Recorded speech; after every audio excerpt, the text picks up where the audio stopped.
Good morning and welcome to this technical presentation on inventory in Proteus MMX. A lot of times we deal with clients and they focus on the scheduling of PMs, and that's all they're interested in. But when we deal with multinational clients or clients with multiple plants, it becomes important to help them understand the value of inventory. Proteus allows you to have a list of parts, and those parts are entered once. And one of the questions that you need to work with clients on is, what part number are you going to use in Proteus? We've seen all sorts of different answers to this question. We've made up a part number is one answer. Another answer is, well, we're using the manufacturer's part number, and that's a good answer in a lot of cases. But as we all know, the manufacturer's part number isn't necessarily who we buy the part from. And so we have a vendor part number, and Proteus does cover that, and we'll go into that today. And then the other answer is, in this plant, we made up our numbers. In the next plant, we used different numbers. And the next plant, we've used another number. Well, we've seen clients have hundreds of millions of dollars worth of inventory across facilities. We've seen clients have millions of dollars worth of parts across facilities. And one of the issues that we can help clients with is reducing the parts on hand. So let's start with the basics of the inventory. When we enter a part, we can decide what part number we're going to use. Ideally, the manufacturer's part number is one that would serve everybody well, but let's say that it's a Eagle or Proteus part number. So I'm going to put a part number.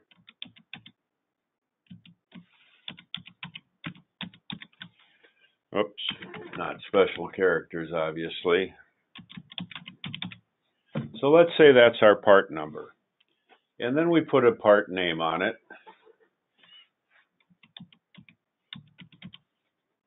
And it's a widget. And then we can classify that part. Now, stock classes, things like, and stock categories, okay, are things that help identify the parts. So stock classes can be consumables, it can be,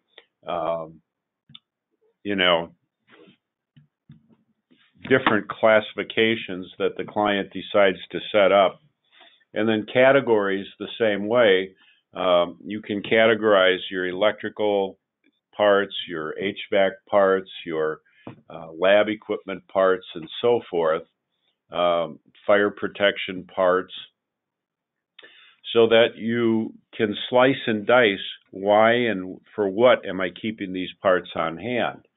So a class might be production parts, okay? Molds and things like that can be kept in the system.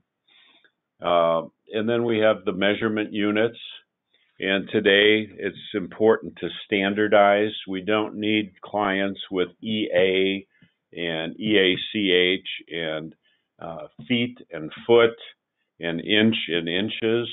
So the system, if they're creating these parts, will not allow duplicate units of measure. And it's real important. We can set up a standard for the client. We can preload a standard. But it's real important that we limit and make sure that these measurement units are as clean as possible. So if I decided to make up my own part number up here, this is where I can put the manufacturer's part number. This would be the OEM manufacturer part number. Okay, so if I put a part number here, a manufacturing part number, this might be a AZ 3492 002B. Okay. This part number can only be in the system once. This part number refers to the manufacturer, and so we've now equated our internal part number to this. One of the advantages potentially of creating your own part number might be to have a short part number. So this might be a B234. Okay, when you're making barcodes, for example, a short part number could be very desirable. On the other hand, if it's a long part number, QR codes are the way to go in your bins. And QR codes can contain a lot more information and are a lot more readable for the particular parts. Okay, so let's just save our new part here.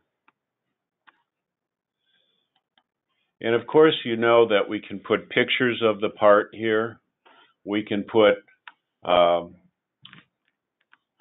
attachments on the part. And when we're creating a new part at this point in time, we can go and decide what stockroom it's going to go into. Okay, so now I can put my manufacturing maintenance stockroom. The information that I entered in the system comes over here. If it's a serialized part, I can put the serial number on it. And if there's a size or anything, I would have filled that out earlier, but if I forgot, I can fill it out here. And then I can set my economic order quantity. Let's say it's 25.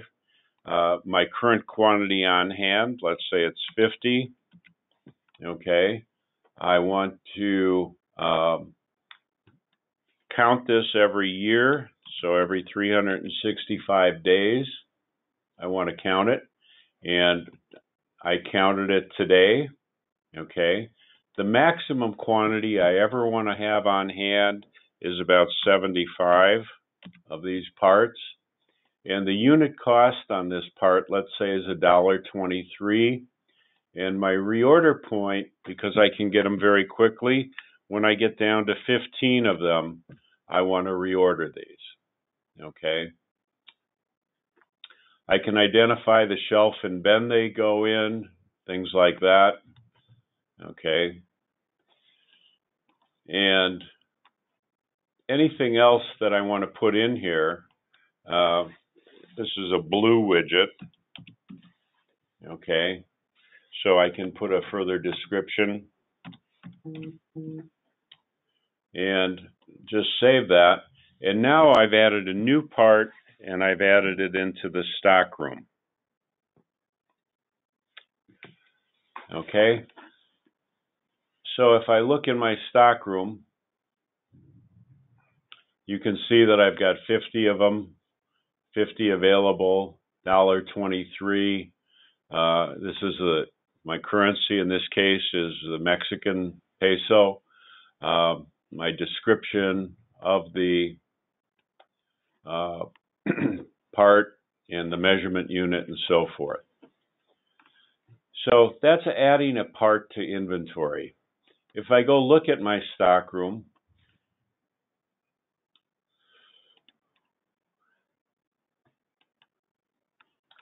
and you can have multiple stockrooms in multiple locations in the system. If I look at my parts, here's my new widget that I've added, okay, my category and so forth. And I can do transactions on it. I can go here and I can do a transaction type of add, subtract, or replace. I can adjust based quantity, and I can create and select transaction reasons. Okay, a transaction reason might be a physical inventory count. It might be a transfer to another branch. Okay, it might be I might want to change the shelf and bin that it's on. I might want to change the cost center that it's being charged to. and so forth. So I can do transactions to make sure my physical inventory is always correct on my parts. Of course, the work order is where the part gets added. So when I need a part for a work order, the best way to create and add it is to use the mobile application, obviously. The mobile application allows me to scan that barcode and add the part to the particular work order. So I can go to stockroom parts, select the part, and here's my widget. So I'm going to select that, and I'm going to need one of them. And you notice if you have ever typed anything before, it's going to give you pull downs and stuff. That's just Google Chrome allowing you to do that. So once I do that, I can save that to that work order. And now I've allocated one part to that work order. Okay. So once the part will be charged to the work order and to the cost center when the work order is closed.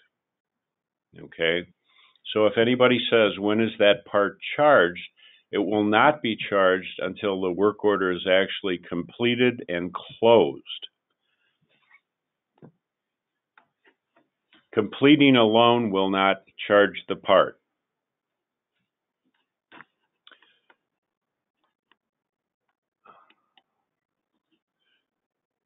So one of the things that other people ask about parts is, how do I know when to reorder parts and things like that? Well, on a PM master, as an example, when I set up a PM master and I know that I need parts for preventive maintenance, what I'm going to do is make sure that the parts are added, okay? What the system will allow you to do, and one of the new KPIs that's available, is a PM parts forecast. The philosophy in parts management today is that history is one thing, but I'm I would like to know more about what I'm going to need in the future based on current equipment and based on my scheduled preventive maintenance, okay? So all of these jobs require parts, and I can aggregate the job because they're going to appear frequently. So within the next 90 days, this weekly job will be run 13 times. These are either quarterly or semi-annual or annual jobs, and so they'll be run only once during that period. And then this particular job, if I'm looking 90 days out, will not be run at all. However, if I want to get the best part price on parts, and they may take a long time to get delivered, I can look out either 180 or I can look out a whole year. And now I can see, based on my quantity available, where I'm in trouble, okay? I've got 4 and I have 104. 4 is what I'm going to need, 104 on hand. I better not order this part. Here, I don't need to order them today, but within the year, I'm definitely going to need, parts based on my reorder points and so forth. And this part's good. But up here, I'm going to need 52 of these parts, 1 a week, it appears, and I only have 15 on hand. So my reorder point for this particular part is now. And if I want to just order for 6 months worth, I can just change that to 180 days, and I need 25 at least, okay? So we have tools to help people manage the physical inventory. There's also a report, and it's called a reorder list. And again, based on min and max, this report will show you, this is that same air filter, that needs reordering. So when I run the report, it's going to give me the information.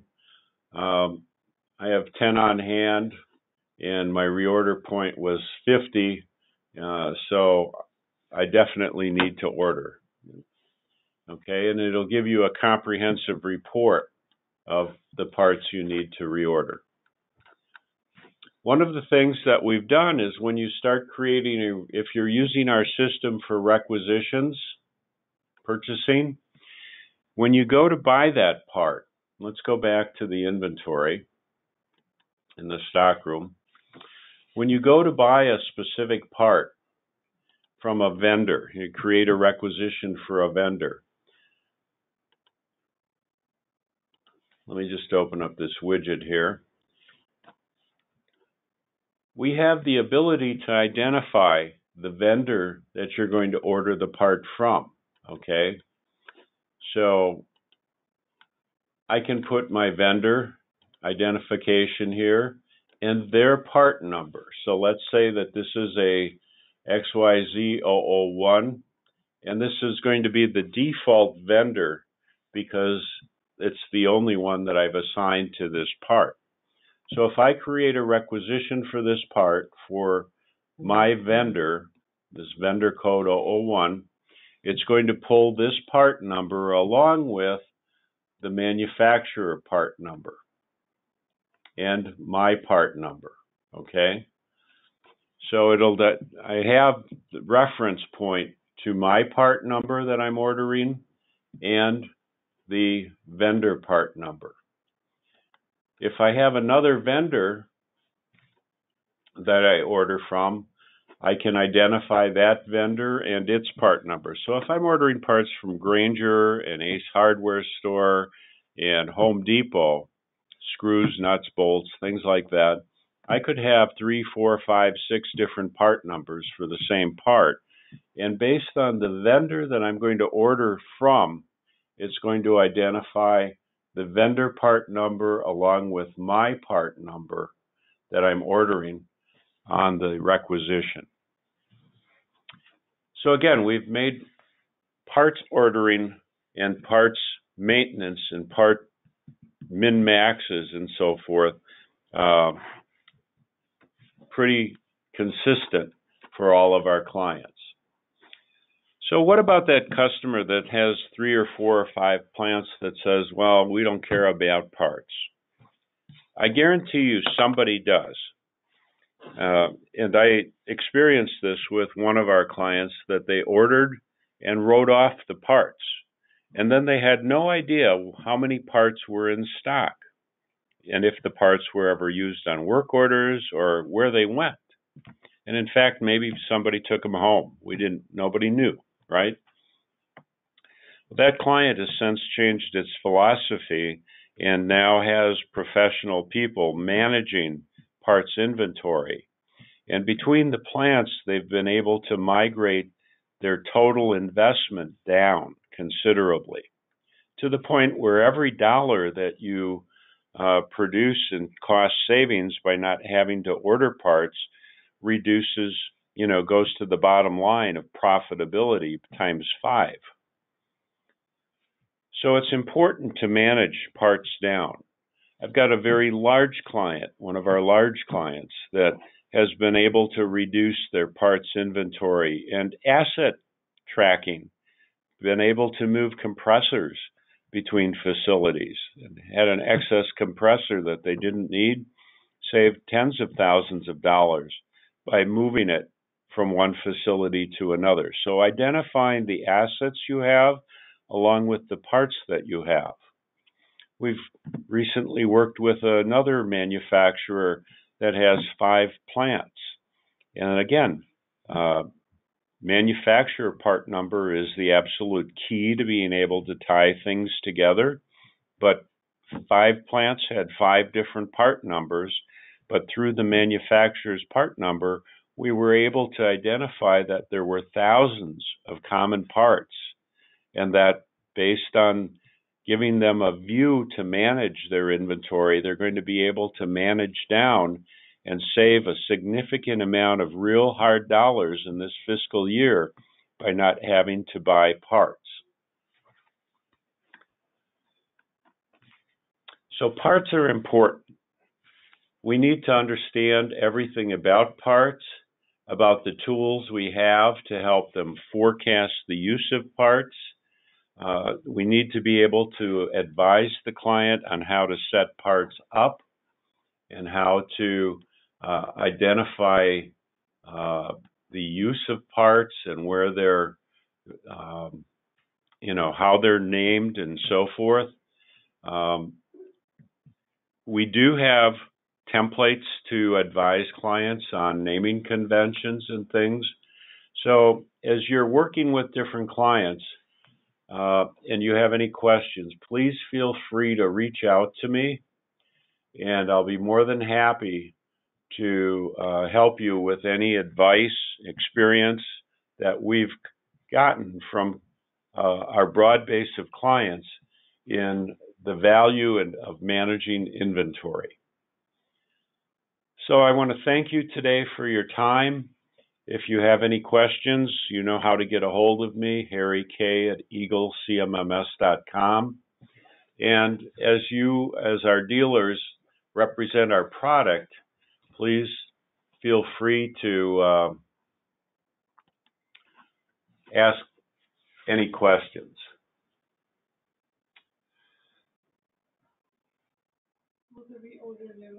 So we do have one question in the webinar, and it's, will the reorder level or reorder date trigger an email to purchase the order quantity? The answer to that is it depends on how you set up the reorder list.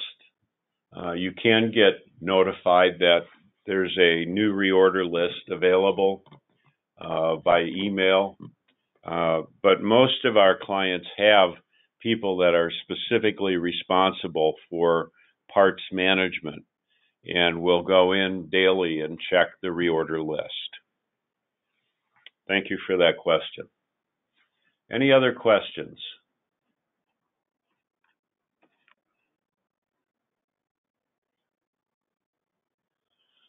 Okay, well, again, most of you know me.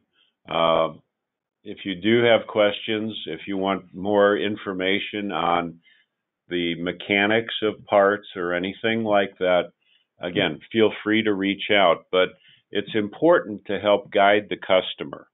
Even if they say, well, parts, and in facilities, I understand they say parts are not important. But if you don't have that belt, if you don't have that filter when something breaks, and it takes even a day to get the part, it could take the organization out of production or cause discomfort.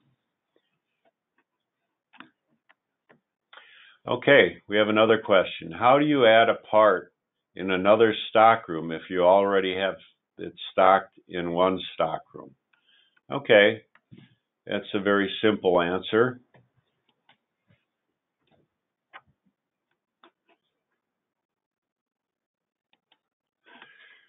So here I've put that part, and we'll go look at the part, okay? I created the part in the parts list, and I have this widget, this B number here in the warehouse manufacturing maintenance stockroom. Let's say I want to put it in the warehouse parts stockroom. I can go in and edit that stockroom, and I'm going to go to stockroom parts, and you notice that part's not here, so I'm going to add a new part. Now, because the part is in the list, all I need to do is come over here and pick the part, say OK, and now I can set my quantity on hand. So let's say I have 6 of them here. and the maximum quantity I ever want to have is 6, and my unit cost is the $1.23. And here my reorder point is going to be 1 because it's a subsidiary stockroom that I just have on a far side of the plant or in another plant, but they're a couple miles away, and if I need more, I can transfer them from the main plant. And again, I can fill out all of the information. Everything about that part came over, the category and the part name and things like that. I can identify the shelf and bin that I'm going to put on. Okay. And I can save that, and now I've added that part into my new stockroom. So you can have the same part in multiple stockrooms, in multiple plants, and that's not a problem. There's one other feature that we've added into the system that I want to show you, and it's for people who, let's say hospitals or college and universities or places that have like central supply where people in the organization order parts, okay? And this is a new feature. So we have something called a stock request. And typically these will be associated with a catalog, okay? So the different catalogs that are in the system, I'm going to go to a different site right now to show this to you.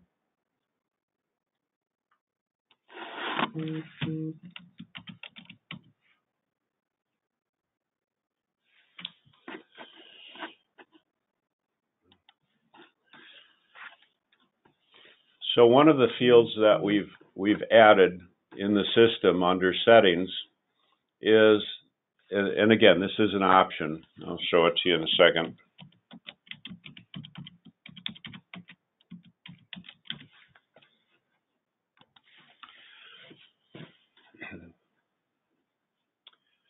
And don't forget we have a machine ledger that shows how parts are used and things like that too, and I'll cover some of that briefly. So in the settings, we now have under inventory the identification of catalogs. And catalogs are a field in inventory, okay? So it can be associated with a specific catalog. Additionally, we have catalog rights. So based on the role that a person is in, they can either have all catalogs or they can have specific catalogs, okay? So I've got a stock requester, for example, and right now they have specific catalogs that they can access. So what they do is they go in based on their rights and select the catalog, okay, and it gives them the catalog. There's a search tool, okay, so if I want to find let's just find something that's way down the list here. So I want to find jeans. Okay, as I type, it's going to give me everything that has jeans in it. So let's say I want to order a size, whoops, I lost weight, I don't want 42, 34, okay? And then I can requisition a quantity. Okay, so I want to order 1 because I see that there's only 1 on hand. And I can either save this list and add more to it during the course of the day, or I can submit it. When I submit it, it gives me a stock order number, okay? Additionally, I can order for multiple departments, so the production version of this also ties the person who's logged on to a specific department or departments. And based on the department they're ordering for, the charges and the reporting will show how much each department has ordered from a budget standpoint in the future. So once that requisition goes in, there's a fulfillment function, okay? And now I have this particular order, and if I fulfill it and I pick it off the shelf and I deliver it to the department that's ordered it, and again, the person's name and department number will show here. I'm logged in as administrator, so it's not showing anything. But if I fulfill it, it'll actually delete or adjust the on-hand quantity by the one that I've fulfilled, okay?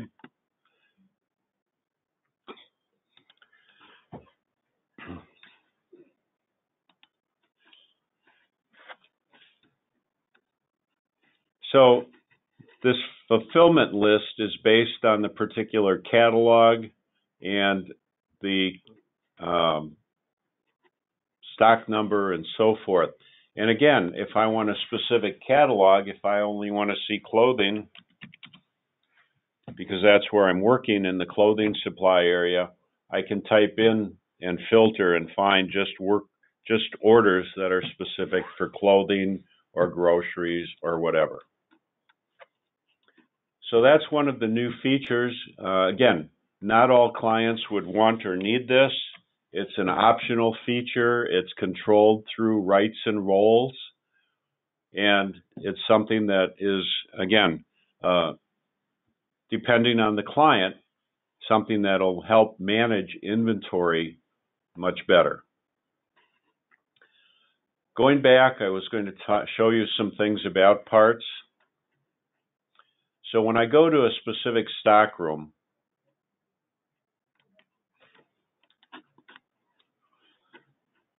okay, here in the carpenter shop, this happens to be where I've put my different catalogs of parts. So here's my personal care. If I want to find my clothing catalog parts, I can just type CLOTH and I've got my clothing supply. Okay, so category name is where we get the catalog information from. When I go to any part, okay, one of the things that I'm going to find is the usage history. Okay, and sometimes we forget that this information is available. But if I go down to the part, I can see any work orders that are related to the part. I can see other stock rooms that contain the part. So it would give me a list of all the stock rooms that have that specific part. I can look at closed work orders that have used the part, and I can also see specific assets that this part has been used on, okay? So I may have randomly used a part where I don't normally have it in a bill of material, or I don't, normally use it, but I may have used it somewhere, and it's going to show me a list of every asset that part has been used on. And again, this is valuable information. When I look at closed work orders, I'll have a history and I can see how frequently I've replaced that part on any number of assets, okay? And then when I look at the asset information, I'm going to see historically with dates, how many times have I replaced it on a specific asset. So I may have parts that are wearing. Again, this is going to give me a view of how do I get from preventive to predictive maintenance. Did it break? Was it a demand work order? Was it a preventive work order that I used the part? Lots of information to start analyzing for the client. And for all of you, again, we have Ask Steve, which is our artificial intelligence bot that's going to be able to crawl the entire database and give me answers to any questions that I want to know about any part or any asset, any work orders, and so forth, any technician's information. So very, very powerful tool, able to compete on a global basis. And for those clients that need help and need guidance, that's our job as our dealers, as dealers and consultants to the client, to help them get the full value of the product in their organization. That's a lot to absorb today. It's very technical, but it's part of our job to help the client understand that managing parts, managing the cost of inventory, managing the use of inventory. There's no sense having 1 million of something on the shelf if you don't use it. Space costs money, and it's important to have the critical parts when you need them, because the cost of production down can be enormous. Everybody operates in tight timelines today for supply chain, and we really need to help the clients understand the value of inventory in Proteus. So that's it for today. Again, if you have any questions, feel free to contact me directly, Harry K. at Eagle CMMS. And thank you very much for your time, and have a great day.